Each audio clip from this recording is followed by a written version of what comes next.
The humid air of the South Carolina plantation hung thick with the scent of tobacco and human suffering in the summer of 1799. Magnolia Grove plantation stretched across hundreds of acres, its white-columned mansions standing like a monument to wealth built on broken backs and shattered dreams. Among the weathered slave quarters, where hope went to die, lived a woman whose very presence would soon challenge the natural order of this cruel world. Eliza Moore was not like the other slaves. Where others were lean from meager rations and backbreaking labor, Eliza's body defied the plantation's attempts to diminish her. Her frame was large, imposing, carrying weight that seemed impossible given the circumstances of her bondage. At 32 years old, she moved with a deliberate grace that unnerved those who expected submission from someone of her station. The other slaves whispered about her in the darkness of their quarters. Some said she hoarded food, stealing scraps to maintain her size. Others claimed she possessed knowledge passed down from her grandmother, a woman who had arrived on the slave ships with secrets from the old country still burning in her eyes. But Eliza never explained herself, never justified her existence to anyone. Master Jonathan Whitmore owned Magnolia Grove, but it was his overseer, Thomas Caldwell, who ruled the daily lives of the enslaved. Caldwell was a man of average height, but outsized cruelty, his weathered face bearing the permanent scowl of someone who found pleasure in the suffering of others. He carried a leather whip that had tasted the blood of countless backs, and his voice could freeze the summer air with its venom. From the moment Caldwell first laid eyes on Eliza, something dark stirred within him.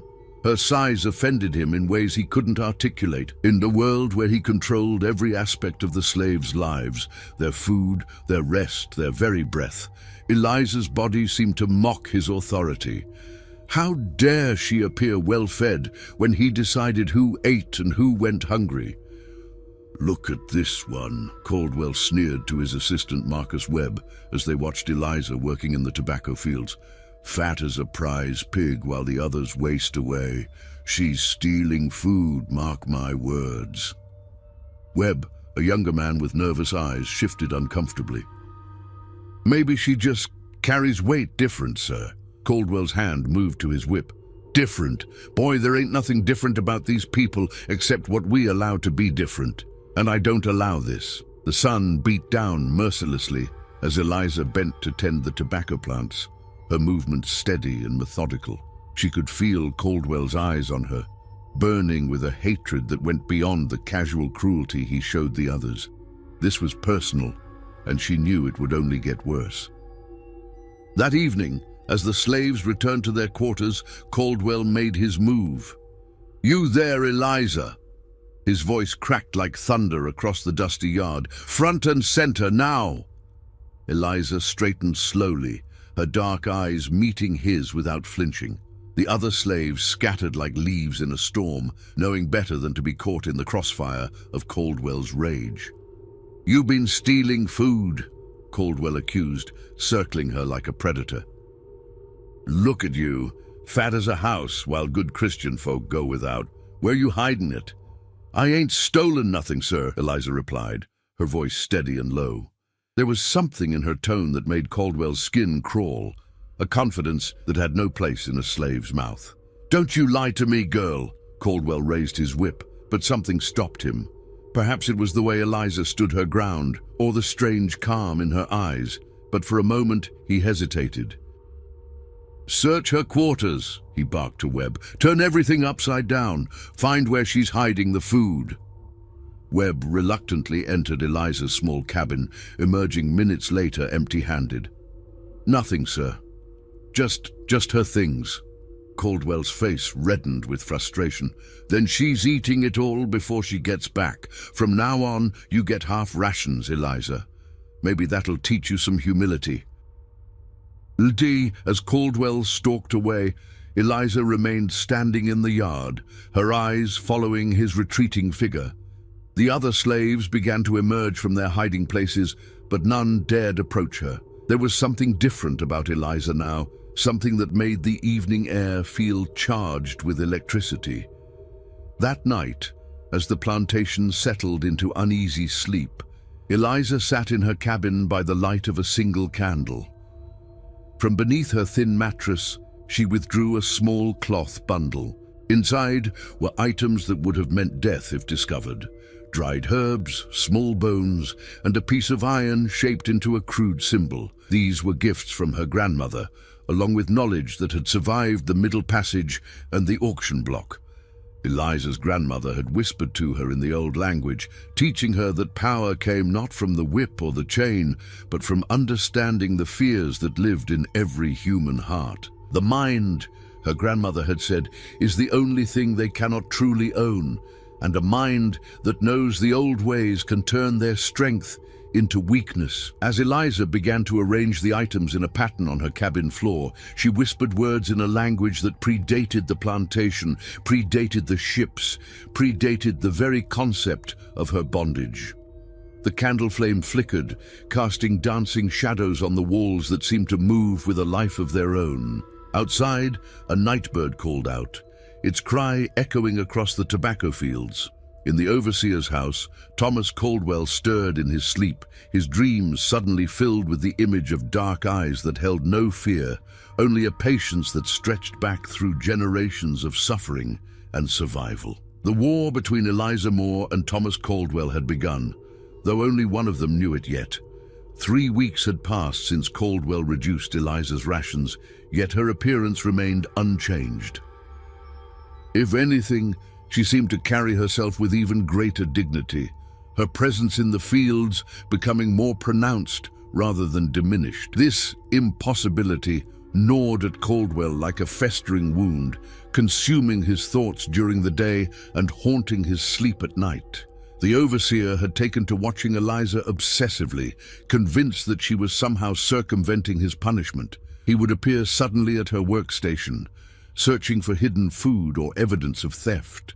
He questioned other slaves about her activities, threatening them with the whip if they lied to protect her, but no one had seen anything, and Eliza continued her work with the same steady rhythm that had always marked her days. "It ain't natural," Caldwell muttered to Webb as they stood on the porch of the overseer's house, watching the slaves work in the distance.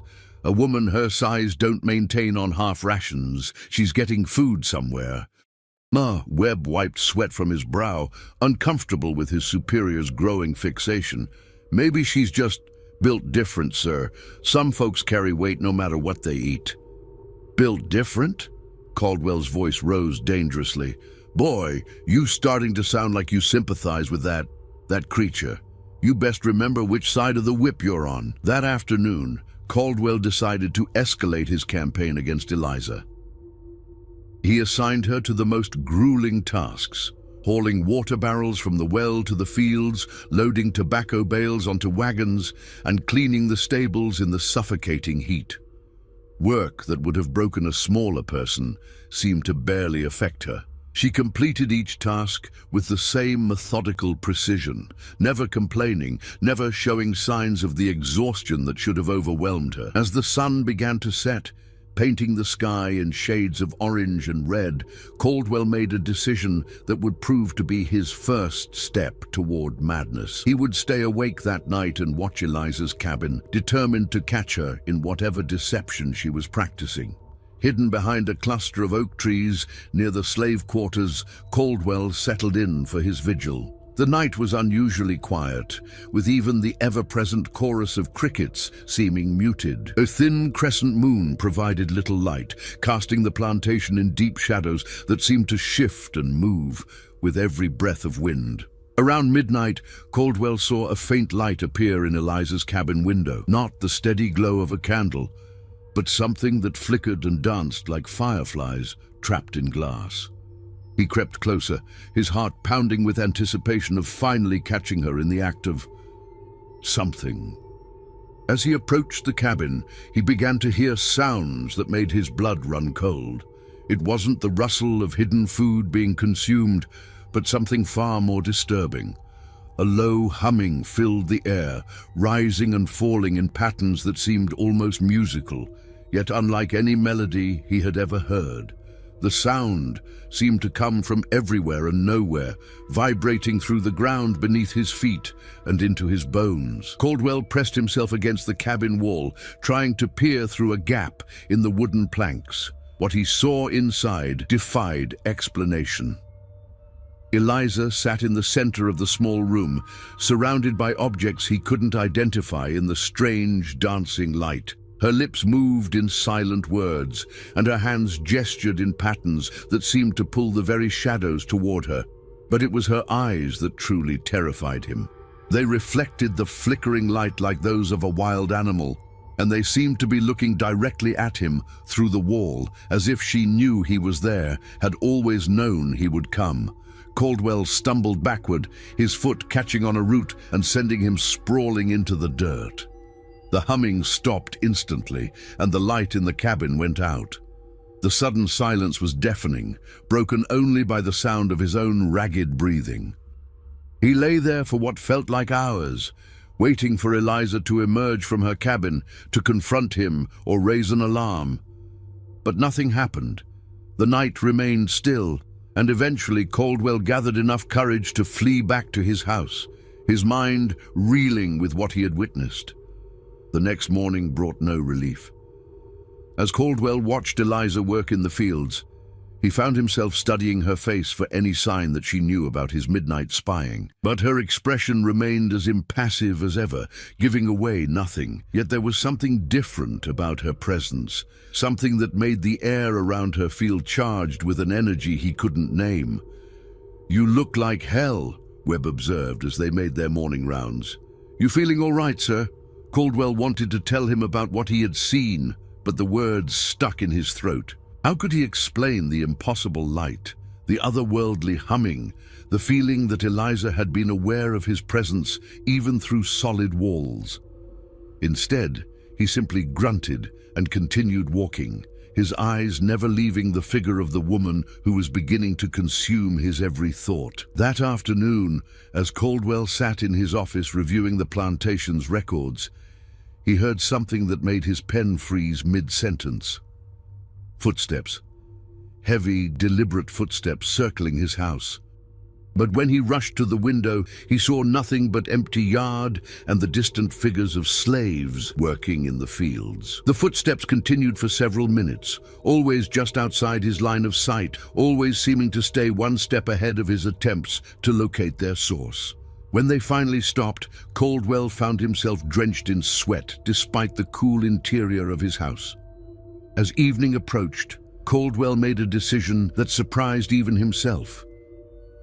Instead of confronting Eliza directly, he would increase her workload even further, push her to the breaking point where whatever unnatural strength she possessed would finally fail her.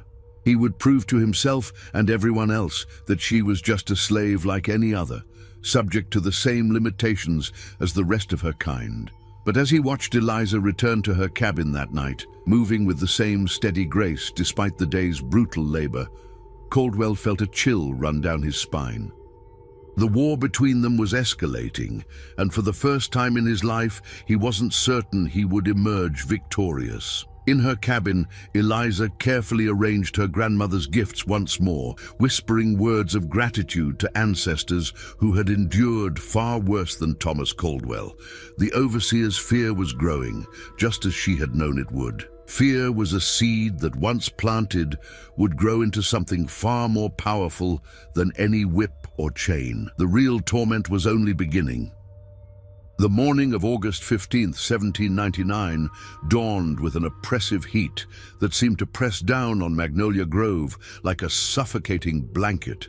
Thomas Caldwell had barely slept for 3 consecutive nights, his rest plagued by dreams of footsteps that circled his house and eyes that watched him from impossible angles. The rational part of his mind insisted that stress and exhaustion were playing tricks on him, but the growing dread in his chest suggested otherwise. Eliza continued her work with the same unwavering consistency, but Caldwell had begun to notice things that defied explanation. When she walked through the tobacco fields, the plants seemed to lean away from her path, creating subtle corridors that weren't there moments before. Birds fell silent when she passed beneath their perches, and even the plantation's dogs, normally aggressive toward any slave who ventured too close to the main house, would whimper and retreat when she appeared. "Sir," Webb approached hesitantly during the midday break, "some of the other slaves been asking questions." Caldwell looked up from his ledger, his eyes bloodshot and rimmed with dark circles. "What kind of questions?" "About Eliza, sir. They're scared of her. Say she's been talking to herself at night, but not in English, and they claim the temperature drops whenever she gets angry, even in this heat." "Superstitious nonsense," Caldwell snapped, but his voice lacked conviction. He had felt those same inexplicable cold spots himself, moments when the sweltering air would suddenly turn frigid around Eliza's presence. That afternoon, Caldwell decided to test his growing suspicions. He assigned Eliza to work alone in the farthest tobacco field, a section that bordered the dark pine forest where even the bravest slaves refused to venture after sunset. If she was practicing some form of witchcraft, isolation might force her to reveal her true nature. As Eliza made her way to the distant field, Caldwell followed at a distance, using the cover of tobacco plants to mask his approach. He positioned himself behind a large oak tree where he could observe her without being seen, determined to catch her in whatever unnatural act she was performing. For the first hour, Eliza worked normally, her movements efficient and purposeful as she tended to the tobacco plants. But as the sun reached its zenith, something extraordinary began to happen. The shadows around Eliza started to behave strangely, stretching and contracting independent of the sun's position. What should have been short midday shadows grew long and dark, reaching toward her like grasping fingers. Caldwell rubbed his eyes, certain that the heat was causing hallucinations. But when he looked again, the phenomenon had intensified. The shadows weren't just moving, they were responding to Eliza's presence, gathering around her feet like loyal pets. As she moved between the rows of tobacco, the shadows followed, creating a pool of darkness that seemed to cool the air around her. Then Eliza did something that made Caldwell's blood freeze. She stopped working and turned directly toward his hiding place, her dark eyes locking onto his position with impossible accuracy. A slow smile spread across her face, not cruel or mocking, but knowing. She had been aware of his presence all along. "You can come out now, mister." "Caldwell," she called, her voice carrying clearly across the field despite the distance between them. "No point in hiding when the shadows already told me you were there." Caldwell's legs felt like water, but pride and authority demanded that he respond. He emerged from behind the oak tree, trying to project the confidence that was rapidly draining from his body. "You're supposed to be working, not talking," he managed, his voice cracking slightly. Eliza resumed her task, but continued speaking as if they were having a casual conversation. "I am working, sir. Been working all my life. But work ain't just what you can see with your eyes." "What's that supposed to mean?" Caldwell demanded, moving closer despite every instinct screaming at him to flee. "Means some folks got gifts that go beyond picking tobacco and hauling water," Eliza replied, her hands never pausing in their work. "My grandmother, she had the sight. Could see things that were coming, things that were hidden. She passed some of that down to me before she died." Caldwell felt sweat beading on his forehead, despite the strange coolness that surrounded Eliza. That's devil talk. Witchcraft." Eliza laughed, a sound that was neither bitter nor amused, but something far more unsettling. "Devil? Mr. Caldwell, you've been living with devils your whole life and calling them masters. What I got ain't evil. It's just older than your understanding." As if to demonstrate her point, Eliza gestured toward a nearby tobacco plant that had been struggling in the heat. Before Caldwell's eyes, the wilted leaves began to straighten and regain their color, as if receiving water from an invisible source. "How?" Caldwell whispered, his worldview crumbling with each impossible moment. "How don't matter," Eliza said, finally turning to face him fully. "What matters is that you've been trying to break something that can't be broken. You can cut my rations, work me till my hands bleed, beat me with that whip of yours. But you can't touch what lives in here." She tapped her chest over her heart. "And you can't stop what's already been set in motion." "What's been set in motion?" Caldwell asked, though he dreaded the answer. Eliza's smile widened, and for a moment, her eyes seemed to reflect light that wasn't there. "Your education, Mr. Caldwell. You've been teaching me about cruelty for weeks now. Time for me to teach you about fear." As if summoned by her words, a cloud passed over the sun, plunging the field into premature twilight. The temperature dropped so suddenly that Caldwell could see his breath, and the shadows around Eliza deepened until they seemed to have substance, weight, presence. Caldwell stumbled backward, his rational mind finally surrendering to the terror that had been building for weeks. He turned and ran, crashing through the tobacco plants in his desperation to escape, leaving behind his authority, his dignity, and his certainty about the natural order of the world. Behind him, Eliza's laughter followed, carried on a wind that touched nothing else in the field. The real haunting had begun, and Thomas Caldwell was about to discover that there were fates far worse than death, like living in a world where everything you believed about power and control was revealed to be an illusion. As the sun emerged from behind the cloud, restoring the field to its normal appearance, Eliza returned to her work. But now she hummed softly as she labored, an ancient melody that her grandmother had taught her, a song of patience and inevitable justice that had sustained her people through centuries of suffering. The shadows continued to dance around her feet, and in the distance, the sound of Caldwell's panicked flight grew fainter and fainter until it was swallowed entirely by the vast indifference of the Carolina wilderness. Thomas Caldwell burst through the door of his house like a man fleeing hellfire, his clothes torn from his desperate flight through the tobacco fields. Webb, who had been organizing the day's work assignments, looked up in alarm at his superior's wild appearance. "Sir, what happened? You look like you've seen a—" "Don't say it," Caldwell snapped, collapsing into his chair and reaching for the bottle of whiskey he kept in his desk drawer. His hands shook so violently that he could barely manage to pour the amber liquid into a glass. "Don't say anything about what I might have seen." Webb approached cautiously, noting the way Caldwell's eyes darted constantly toward the windows, as if expecting something to appear at any moment.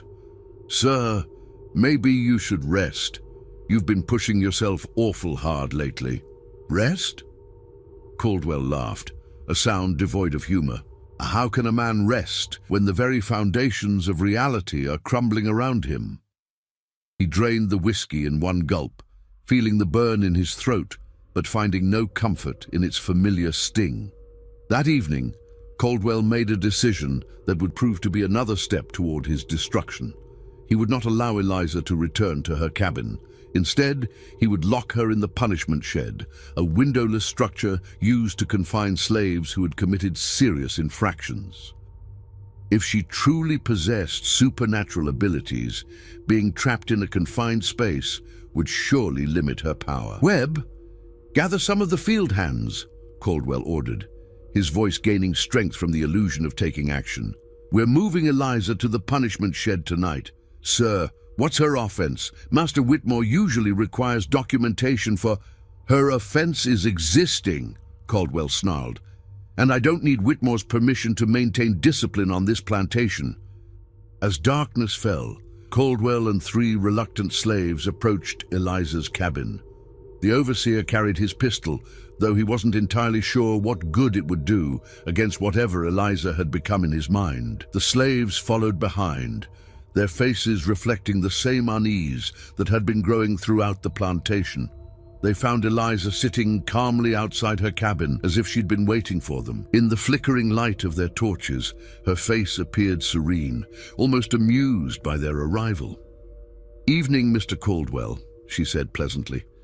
"Come to escort me somewhere?" "You're being moved to the punishment shed," Caldwell announced, trying to project authority he no longer felt. "For your own good and the safety of the other slaves." Eliza stood slowly, her movements deliberate and graceful. For my own good? That's mighty considerate of you, sir. And here I thought you were just scared. I'm not scared of you, Caldwell lied, his voice cracking on the words. No? Eliza tilted her head, studying him with those dark eyes that seemed to see straight through to his soul. Then why is your gun shaking in your hand? Why did you bring 3 men to move 1 unarmed woman? Why have you been drinking yourself to sleep every night since you started watching my cabin? The slaves exchanged nervous glances, realizing that their overseer's behavior had been observed and catalogued by the very person he was trying to control. Caldwell felt his face flush with embarrassment and rage. "Move!" he ordered, gesturing toward the punishment shed with his pistol. "Now!" Eliza complied without resistance, walking ahead of the group with the same steady pace she maintained in the fields. But as they approached the small, windowless building, strange things began to happen. The torches flickered and dimmed despite the absence of wind. The temperature dropped noticeably, and their breath began to mist in the suddenly frigid air. Most disturbing of all, their footsteps began to echo, not just the normal sound of feet on packed earth, but additional footsteps that seemed to come from all around them, as if an invisible crowd was accompanying their procession. "You hear that?" one of the slaves whispered to his companion.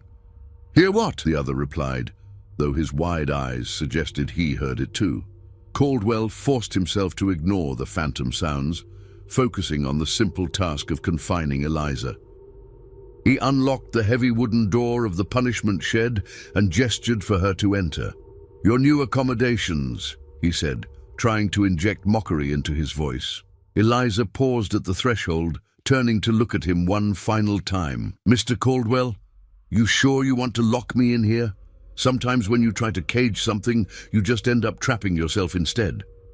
"Get inside," Caldwell demanded, but his voice had lost all authority. Eliza shrugged and stepped into the dark interior of the shed. Caldwell slammed the door shut and turned the heavy iron key, the sound of the lock engaging echoing unnaturally in the night air. "There," he said to the assembled slaves, though he was really trying to convince himself. "Problem solved." But as they walked away from the punishment shed, the phantom footsteps continued, and Caldwell could swear he heard Eliza's voice drifting through the thick wooden walls, not calling for help or expressing distress, but humming that same ancient melody that had haunted his dreams. That night, Caldwell's torment reached new heights. The footsteps around his house became constant, circling endlessly with a rhythm that matched his own heartbeat. When he looked out his windows, he saw nothing but darkness. Yet the sound continued, sometimes seeming to come from directly overhead, as if something was walking on his roof. Around midnight, he heard a new sound that made his blood run cold. The creak of the punishment shed door opening. Caldwell grabbed his pistol and a lantern, rushing outside to investigate. But when he reached the shed, the door was still locked, the key exactly where he had left it. Yet the creaking continued, the sound of hinges moving in the still night air. "Who's there?" Caldwell called out, his voice echoing across the empty yard. "Show yourself!" The only response was Eliza's laughter, drifting from inside the locked shed. Impossible and maddening. Caldwell pressed his ear to the door, hearing not just laughter but the sound of movement, as if Eliza was pacing freely within the confined space. "How?" he whispered, checking the lock again and again. "How is this possible?" As if in answer to his question, he heard Eliza's voice, clear and close, as if she was standing right beside him. "Some cages are stronger than others, Mr. Caldwell, but the strongest cage of all is the one you build in your own mind." Caldwell spun around, swinging his lantern in wild arcs, but found nothing but empty air. Yet Eliza's presence felt overwhelming, surrounding him like a suffocating blanket. He stumbled back to his house, slamming and barring the door behind him, but the feeling of being watched never left him. For the rest of the night, Caldwell sat in his chair with his pistol in his lap, listening to the impossible sounds coming from the punishment shed. Sometimes it was laughter, sometimes humming, and occasionally what sounded like conversations in a language he didn't recognize, as if Eliza was entertaining invisible guests. By dawn, Thomas Caldwell looked like a man who had aged 10 years in a single night. His hair had begun to show streaks of grey, and his eyes held the haunted look of someone who had seen too much and understood too little. The war between overseer and slave had entered a new phase, one where the traditional rules of power and submission no longer applied. Eliza Moore was teaching Thomas Caldwell that there were forces in the world older and more powerful than whips and chains, and his education was far from over. Dawn brought no relief to Thomas Caldwell's tormented mind. As the first rays of sunlight pierced through his curtains, he realized that the sounds from the punishment shed had finally stopped. The silence was somehow worse than the impossible noises, filling him with a dread that made his stomach churn. Webb arrived for the morning briefing to find his superior slumped in his chair, still clutching his pistol, his clothes wrinkled and stained with sweat. The younger man had never seen Caldwell in such a state, and it frightened him more than he cared to admit. "Sir, should I check on the prisoner?" Webb asked hesitantly. Caldwell's head snapped up, his bloodshot eyes focusing on Webb with difficulty. "The prisoner? Yes, check on her. But take 2 men with you, armed men." Webb nodded and left, returning 20 minutes later with a pale face and trembling hands. "Sir, she's gone." "Gone?" Caldwell shot to his feet, the pistol clattering to the floor. "What do you mean, gone? The door was locked." "Still is, sir. Lock's intact, keys where you left it, but the shed's empty. Not just empty. It's like she was never there at all." Caldwell pushed past Webb and ran to the punishment shed, his mind refusing to accept what he was hearing. He fumbled with the key, his hands shaking so badly that it took 3 attempts to unlock the door. When it finally swung open, he was confronted with an impossibility that shattered what remained of his rational worldview. The shed was indeed empty, but more than that, it was pristine. The dirt floor showed no signs of occupation, no footprints, no disturbance of any kind. The air inside was cool and fresh, not the stifling, stale atmosphere that should have accumulated overnight. It was as if Eliza had simply vanished into thin air, leaving no trace of her presence. "This is impossible," Caldwell whispered, stepping into the shed and examining every inch of the walls and floor. "People don't just disappear. They don't—" His voice trailed off as he noticed something that made his knees weak. Carved into the wooden wall, in letters that seemed to glow with their own inner light, was a message. "The cage is in your mind, Thomas Caldwell, and I hold the key." "Sir?" Webb called from outside, afraid to enter the shed himself. "What do you want me to tell the field hands?" Caldwell staggered out of the shed, his face ashen. Tell them she's been moved. Tell them anything, just get them back to work." But as the morning progressed, it became clear that Eliza's disappearance had not gone unnoticed by the other slaves.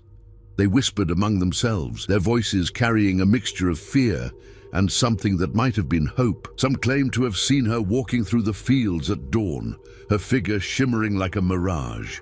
Others insisted they had heard her humming from the direction of the old cemetery where the plantation's slaves were buried. Caldwell tried to maintain his routine, but every shadow seemed to hide Eliza's form. Every sound might be her footsteps. When he walked through the tobacco fields, he felt eyes watching him from every direction, yet when he turned to look, he saw only the bent backs of working slaves who refused to meet his gaze. Around midday, as Caldwell stood on the porch of his house, trying to regain some semblance of control, he heard a voice that made his blood freeze. "You look tired, Mr. Caldwell." He spun around to find Eliza standing at the bottom of the porch steps, exactly as she had always been, solid, real, and impossible. She wore the same rough slave clothing, her expression calm and patient, as if she had simply been away for a brief walk. You were locked in the shed," Caldwell stammered, his hand instinctively reaching for his pistol. "Was I?" Eliza asked, tilting her head with genuine curiosity. "Funny thing about locks, Mr. Caldwell. They only work if you believe in them. This isn't real, Caldwell said, more to himself than to her. You're not real. I'm having a breakdown, that's all. Too much stress, too much whiskey. Eliza began walking up the porch steps, her heavy footsteps making the wooden boards creak under her weight. Real is a funny word, don't you think? Is the fear you're feeling real? Is the sweat on your forehead real? Is the way your heart's racing right now real? With each question, she climbed another step, and Caldwell found himself backing toward his front door. Stay away from me. I'm warning you. Warning me? Eliza laughed, that same unsettling sound that had haunted his dreams. With what? That little gun you keep dropping.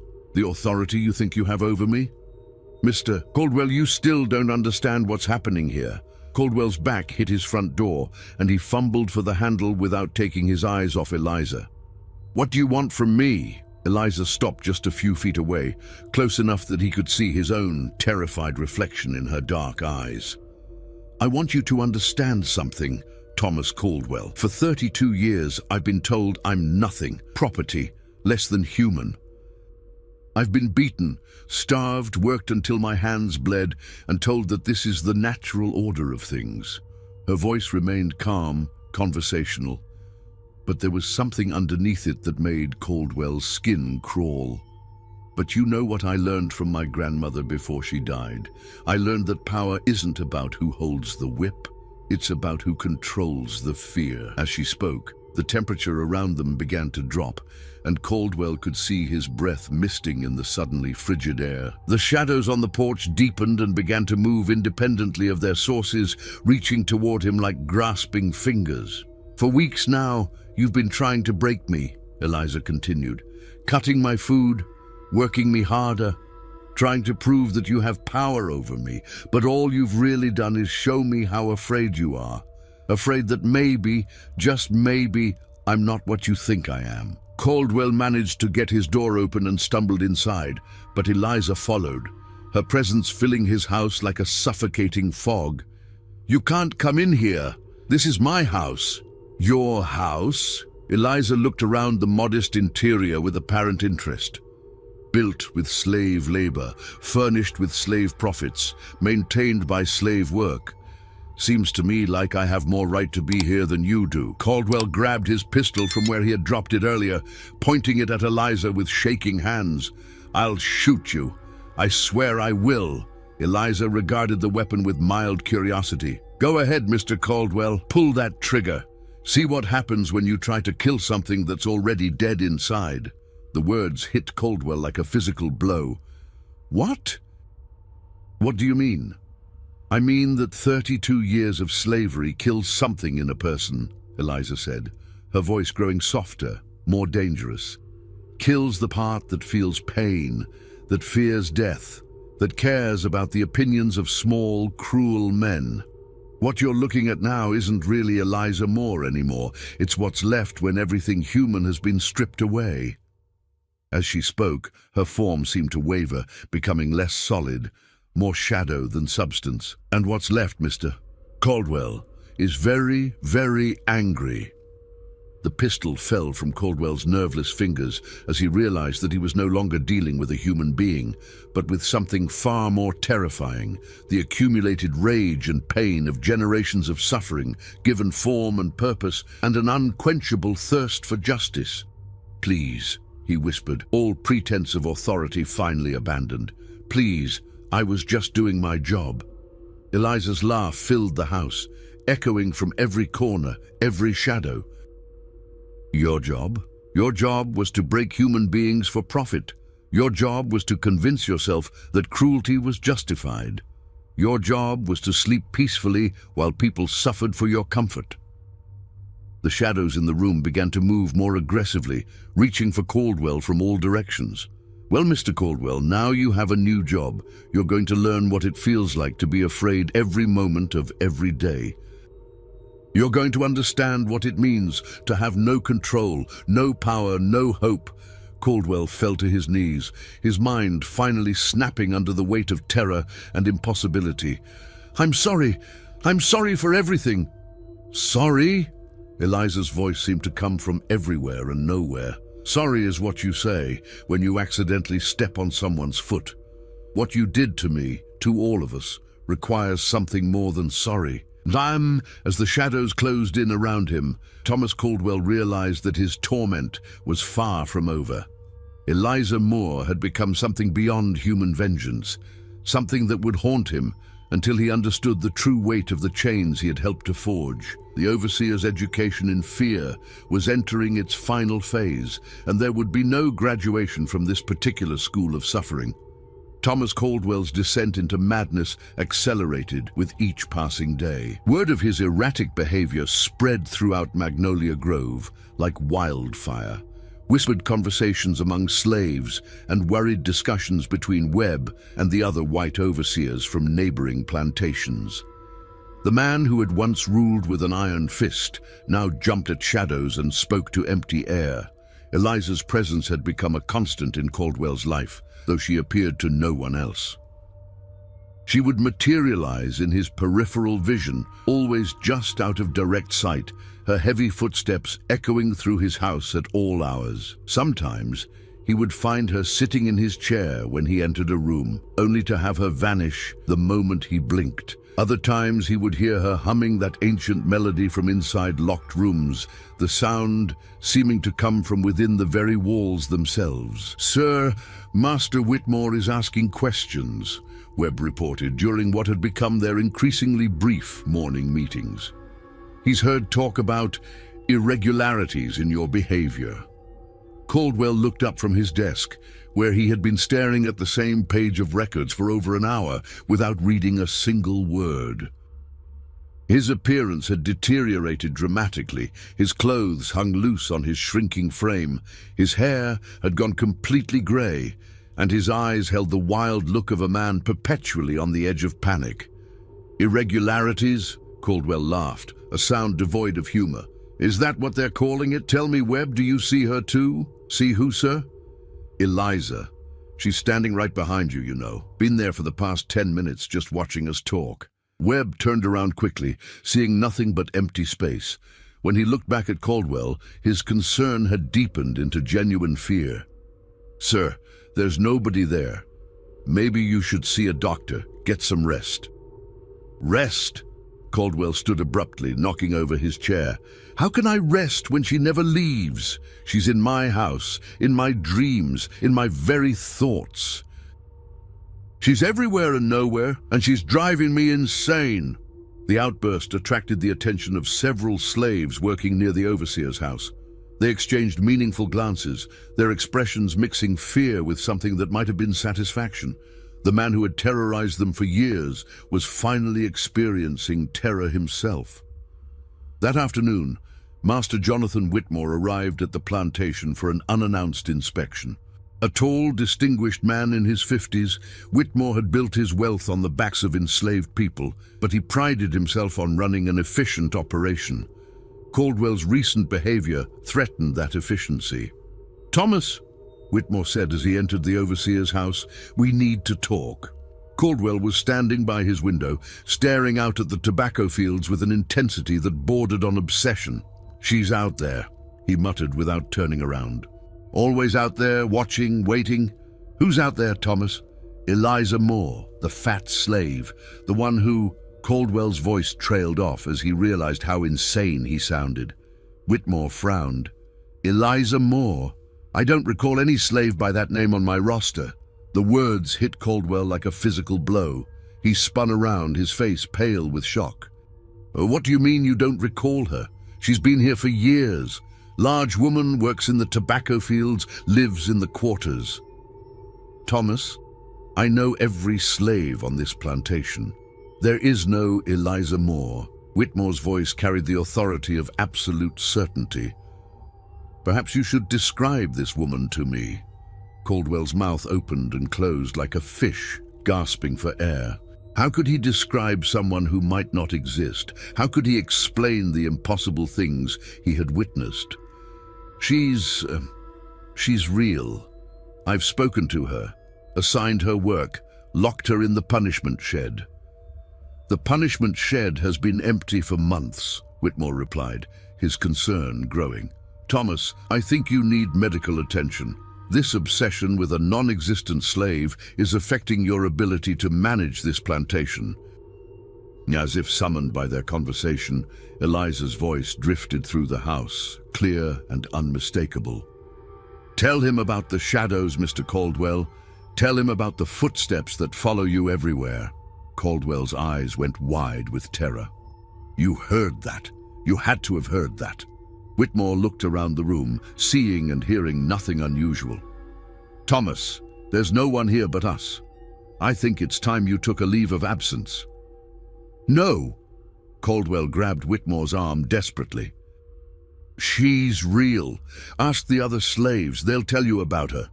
To humor his increasingly unstable overseer, Whitmore agreed to question some of the field hands. But when they gathered a group of slaves and asked about Eliza Moore, the responses only deepened the mystery. Eliza, old Samuel, the eldest slave on the plantation, scratched his graying head. "Can't say I know any Eliza, Master Whitmore." "Big woman, works in tobacco," Caldwell pressed, his voice rising with desperation. The slaves exchanged glances, their faces carefully neutral. "No, sir," Samuel replied. "Ain't no woman by that name working these fields."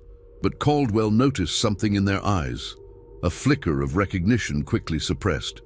They knew something, even if they wouldn't admit it. The conspiracy of silence only added to his growing paranoia. That night, alone in his house after Whitmore's departure, Caldwell finally confronted the possibility that had been growing in his mind like a cancer. What if Eliza Moore had never existed? What if she was a manifestation of his own guilt, a psychological punishment for years of cruelty? "You're starting to understand," Eliza's voice whispered from the darkness of his bedroom. Caldwell sat up in bed, his heart pounding. She was there, sitting in the chair by his window, her large form silhouetted against the moonlight. "Understand what?" he asked, his voice barely above a whisper. "That guilt has weight, Mr. Caldwell. 32 years of accumulated guilt, pressed down and ignored until it takes on a life of its own." Eliza's voice was different now, layered with the voices of countless others. "I am every slave you've beaten, every person you've broken, every life you've destroyed in service to your masters." Caldwell felt tears streaming down his face. "I was just following orders. I was just doing my job.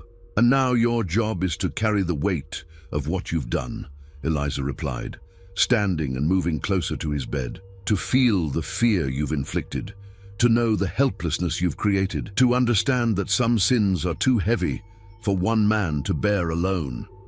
As she approached, Caldwell could see that she was no longer alone. Behind her, filling his bedroom, were the shadowy forms of dozens of people, men, women, and children, all bearing the marks of slavery's cruelty. Their eyes reflected the same patient suffering he had seen in Eliza's gaze, and their presence filled the room with a weight that pressed down on his chest like a physical force.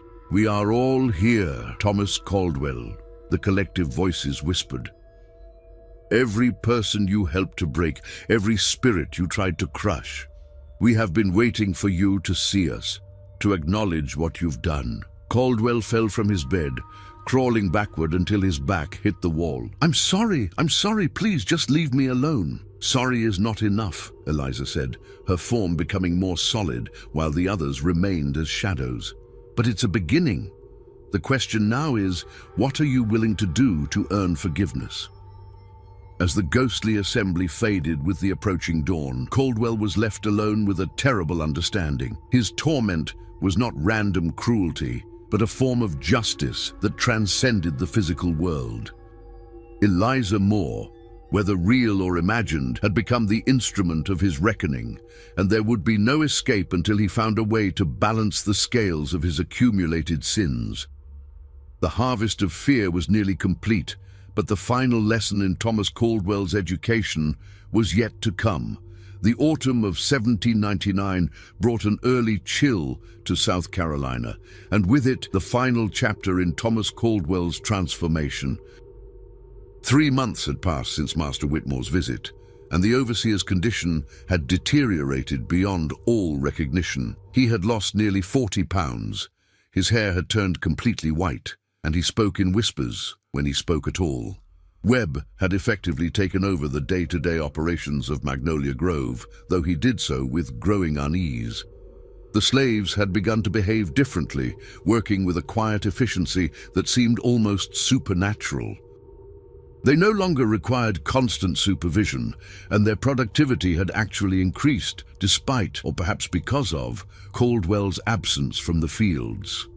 "It's like they're working for someone else," Webb confided to his wife during one of his rare visits home. "Someone we can't see." Caldwell spent his days sitting on his porch, staring out at the tobacco fields with an intensity that unnerved anyone who saw him. He had stopped eating regularly, surviving on whatever Webb brought him, and he rarely slept for more than an hour at a time. But strangest of all, he had begun to change in ways that went beyond physical deterioration. The cruelty that had defined his character for decades was gone, replaced by something that looked almost like compassion.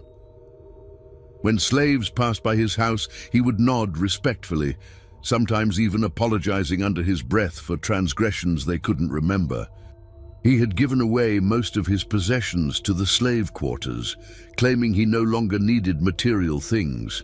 "He's lost his mind completely," Webb reported to Master Whitmore during their weekly meetings. "Yesterday I found him teaching one of the slave children to read. When I told him it was illegal, he just looked at me like I was speaking a foreign language." Whitmore frowned, considering his options. Perhaps it's time to replace him permanently. A man in his condition is a liability. But before any decision could be made, Thomas Caldwell made one final choice that would define his legacy. On a cold November morning, as frost covered the tobacco fields like a shroud, Caldwell walked to the old slave cemetery at the edge of the plantation. It was a place he had never visited before, a collection of unmarked graves where the plantation's enslaved workers had been buried over the decades. The ground was uneven, marked by simple wooden crosses and stones that bore no names, no dates, no acknowledgement of the lives they represented.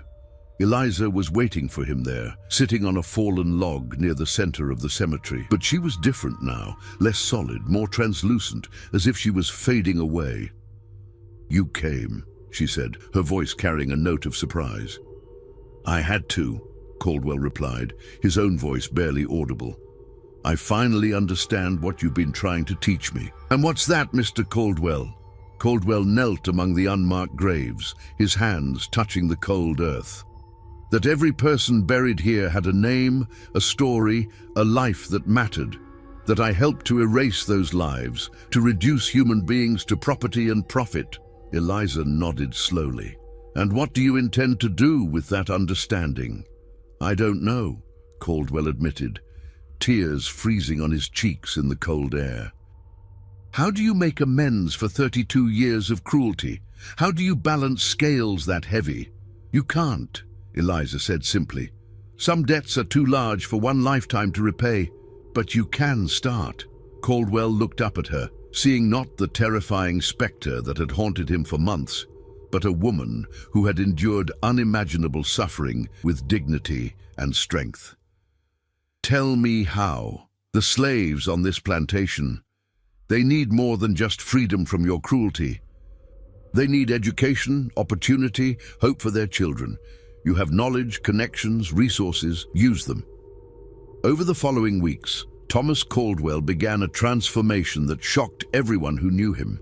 He started secretly teaching slaves to read and write, using his own house as a hidden school. He began documenting the names and stories of every enslaved person on the plantation, creating a record that would preserve their humanity for future generations. Most dramatically, he began using his position to help slaves escape to freedom. His knowledge of the plantation's routines, the patrol schedules, and the local geography made him an invaluable ally to the Underground Railroad. One by one, families began disappearing from Magnolia Grove. vanishing into the night with Caldwell's assistance. Master Whitmore noticed the declining slave population, but attributed it to runaways and natural attrition. By the time he realized what was happening, nearly half of his human property had vanished, and Thomas Caldwell had disappeared as well. The overseer was found 3 days later in the slave cemetery, sitting peacefully among the graves with a journal in his lap. He had died sometime during the night, apparently of natural causes, though he was only 45 years old. The journal contained detailed records of every slave who had lived and died on Magnolia Grove, along with a confession of his crimes and a plea for forgiveness. But most remarkably, the journal also contained maps and detailed instructions for escape routes, safe houses, and contacts in the Underground Railroad, information that would help dozens more people reach freedom in the years to come. Eliza Moore was never seen again after Caldwell's death, though some of the remaining slaves claimed to hear her humming on quiet nights, a sound that brought comfort rather than fear. Whether she had been real or imagined, her purpose had been fulfilled. The overseer who had once embodied the cruelest aspects of slavery had been transformed into an instrument of liberation. Webb found himself promoted to head overseer, but he discovered that managing the remaining slaves was nearly impossible. They worked with a quiet determination that seemed to mock his authority, and they possessed a knowledge of reading and writing that made them dangerous in ways the plantation system couldn't tolerate. Within a year, Magnolia Grove was sold, its remaining enslaved population scattered to other plantations. But the seeds that Thomas Caldwell had planted in his final months continued to grow. Former slaves who had learned to read became teachers themselves, passing on literacy and hope to others. The escape routes he had documented remained active for decades, helping countless people find their way to freedom. The story of Eliza Moore became legend among the enslaved communities of South Carolina. Some said she had been a real woman whose spirit refused to be broken. Others claimed she was the collective soul of all who had suffered under slavery's yoke, given form and purpose by the weight of accumulated injustice. But all agreed on one thing. She had proven that even in the darkest circumstances, the human spirit could find a way to claim victory over its oppressors. Years later, when the Civil War finally brought an end to slavery in America, former slaves would gather to tell the story of the obese woman who had driven her overseer to madness, and in doing so had driven him to redemption. They spoke of how fear, when turned back upon its source, could become a tool of justice more powerful than any whip or chain. Thomas Caldwell's grave, marked with a simple stone bearing only his name and dates, stood in the white section of the local cemetery. But on certain nights, when the moon was dark and the air was still, people claimed to see a large figure standing beside it, not in triumph or mockery, but in a kind of patient vigil, as if watching over the soul of a man who had found his way from darkness into light. The plantation house of Magnolia Grove eventually fell into ruin, its white columns cracking and its grand rooms filling with dust and memories.